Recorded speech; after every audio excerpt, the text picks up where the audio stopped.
Mark, we have our first of our special shows. We just had a meetup with all of our Diamond Patreon members, and for people who don't know, we have a website, Miles Points Travel Rewards. We have a community of over 300 people that like to talk Miles Points Travel, and we had a big meetup in Las Vegas, and we did a lot of fun stuff, including the Neon Boneyard, Area 15. So we thought we would talk about those things, talk about exactly what we did, and kind of show people what those attractions are like, why they might want to do them, whether they're worth the money or not. So this will be a fun show, I think. We both had a lot of fun visiting these places, right? Yeah, and this was my second time to Neon Boneyard.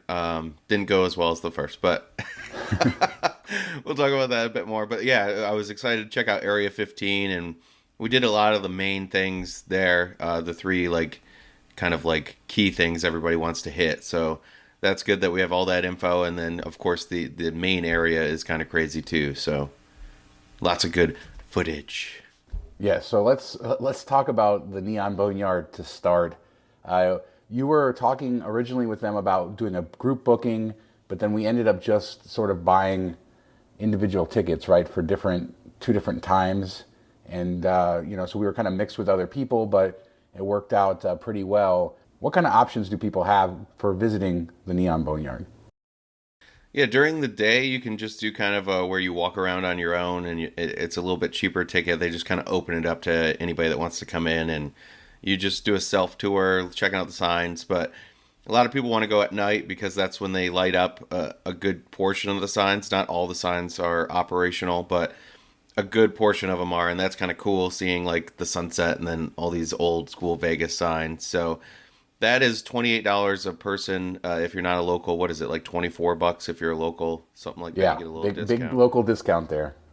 Yeah, so when I was reaching out to do a private tour, they could still only do 22 people to a tour. We had over that, so we would have to break up into two, and the price ended up being $32 a person, or we could just buy tickets direct for $28. So I was like, well, we're just going to put half the group in this one, half the group in that one, and saved a little bit of money, which I found strange. If you're doing a private tour, you think it'd be a little bit of a discount because you're buying up a whole section at once, but that's not the way it worked, and it wasn't like you'd get special times that weren't normally available. So I don't know. The tour is about, what would you say, 30, 45 minutes, something like that. You walk through, and the cool thing with the tour is they explain where the signs came from, what the history is, why it's important, where you wouldn't get that if you're walking by yourself, as well as everything's lit up at night. So I think it's definitely worth the extra premium. Yeah, during the day it's $20 or $16 for locals. And then they also have this brilliant gallery, which is their North Gallery of Signs. These are signs that are not refurbished and lit up, which is $23 or $19 for locals. And what that is they use projection mapping. We didn't do that, but they use projection mapping to kind of light the signs and bring them to life. And then you can do a combined tour, the night tour plus the brilliant gallery, for $45 or $40 for locals. So if you want to actually get the full experience, that's what you want to do. But we just did the one with the light up signs. That's going to be the main tour that everybody wants to do. And so I think the first question people are going to have is, how do you get to the Neon Boneyard? We started at the container park on Fremont East, and we met everybody there. It was a great place to kind of meet up, have some drinks, kind of pregame going there. And then we might have been a mistake. Yeah, we'll talk about that later. But we took our whole group. We decided not to Uber or do anything else. It's probably, if you Uber, a 5-minute Uber ride. But basically, the Neon Boneyard's on Las Vegas Boulevard, just north of the 95 freeway. So you would cross under that freeway. We did the walk. What was it, about 10 to 15 minutes? We took a group of, I don't know, how many was it? Almost 40 of us. Yeah. It was not a problem to walk there. It's not the nicest area in the world, but overall, I didn't feel unsafe at any time making that walk. And and it was still light out and stuff. And I've made that walk before with a group of 4. So definitely, if you feel uncomfortable, it's a quick Uber ride. So you can definitely hop on that if you're already down on Fremont. If you're coming from the Strip, you're going to Uber anyways. But yeah, I think you can walk and be fairly safe. You might feel a little bit uneasy at times, but for the most part, with a big group, we weren't really too worried about it. But yeah, we stopped at a 7-Eleven on the way, got a roadie, all kinds of stuff. I didn't even know that. I was leading the group, so I guess the stragglers in the back, had to go stop there. But it was a good time. The walk went fine. And then we got there, we got our group settled. Mark and I were in the second of the two groups of our people there. And what was funny is Mark was joking around with some of his friends, maybe a little bit loud, but not particularly loud. And then the tour guide yelled at you. He said, "This isn't Fremont Street. Take it seriously, or be quiet." Or what did he say to you? It was kind of funny, kind of very rude, I should say. This is a museum, not like an everybody. And that just kind of puts like you're in Vegas. You got to be a little bit fun. You have to understand that things. And we're bringing 40 people into your museum. Paying a big chunk. That was like $1,000 that we brought to this facility. So you think you'd be a little bit of a leeway, but we did meet up at like 4:00 and our tour was at like 7:30. So there was some drinks before, and people were probably a little more rambunctious than normal going to the Neon Museum, I would say. But yeah, a little bit over the top on his part, I think.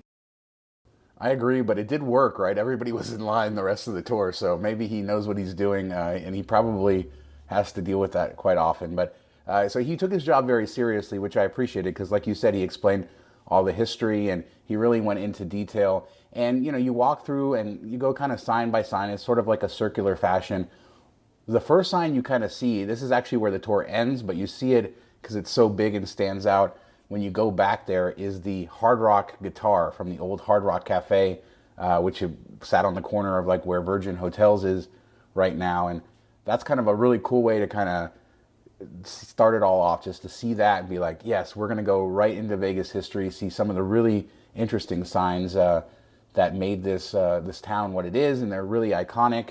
And what were some of the favorite signs that you remember seeing during the tour? I have to go with, Moulin Rouge is such a cool sign. Like, I think that's... You stole mine. You stole mine. That's a showstopper. And the funny thing is, like, it wasn't up very long. Like, it wasn't even in Vegas all that long. And they made this huge sign that's awesome. And they need to find a way to bring it back, but use it somewhere. So that one, Stardust, of course, because I liked all the Fitzgeralds, the ones that I actually saw being used, like, out on the Strip and stuff like that, and on Fremont Street. And then you come see it after they close down and the sign's refurbished and everything. So that's kind of cool. But yeah, Moulin Rouge. I remember the Moulin Rouge, even though it wasn't open as a casino for very long, it had several fires over the years, but for many, many years it was used as an apartment building, even into the early 2000s. And that Moulin Rouge sign, I believe that one, but maybe they built another one and that's not the same one. But the Moulin Rouge sign was like propped up on stilts on the top of the building after it was condemned following a fire. And I remember you could see it driving off the freeway. It was over off of Bonanza there. So I remember seeing that sign like out in the wild. I think it's the same sign. So that one is very iconic to me. Moulin Rouge, for people who don't know, was sort of the first integrated casino in Las Vegas because there was segregation. Even people like Sammy Davis Jr., he could perform on the Strip, but he couldn't stay there oftentimes in the early days. So it's a very historic property, and that sign is amazing with just the cursive lettering, and it's just a beautiful, beautiful sign. Of course, like you said, the start. Yeah. Think about that'd be such a cool theme for a casino too. Like if you really did it like a boutique but themey. Agreed. All right, so of course the Riviera sign was really cool to see. Like you say, the things of the recent past, Stardust. For me, the Showboat, I really appreciated that sign. Showboat was a casino off of Boulder Highway that I went to quite a lot when I was a kid. And then you had some of those really old signs from the old motels on the Strip. The Flame Steakhouse sign I really enjoyed. So much of it, because there's so much artistry that went into these things, and just the designs and the layouts. And highly recommend this tour. I think it's definitely worth the money. Out of all the ways that you could blow like $28 in Las Vegas, I think that this is certainly worth it, especially if you're already going to be downtown. Pretty easy to get to. Yeah, I think most people really enjoyed it. And I will say you have to like enjoy history and really love Vegas. If you don't enjoy like hearing history and that type of thing, you might not like it. There was a couple people that obviously didn't. Some were like, hey, I was just getting in the the momentum of having, the buzz going, and then we came here. So maybe we didn't line that up the best for a couple. But yeah, if you like history, you like a tour, you like learning about Vegas, and you're going to get details that you didn't know about. Like I love the one sign that says like chicken, steak, and cocktails. And that was the menu. And that was their sign all lit up. Like that was all you could get. Chicken or steak and cocktails. What else do you need? What else do you need? Yeah, I know. For the people who complained about that, you can drink anywhere, anytime. Neon is like a thing that doesn't get made anymore. Although it's actually making a resurgence. He said that, for a long time, nobody was making neon when LEDs sort of made their their surge onto the scene, and now that retro neon look is starting to come back. And he said there's 5 different companies now in Las Vegas that make neon and restore neon. There was only one for a long time. So good to see that coming back.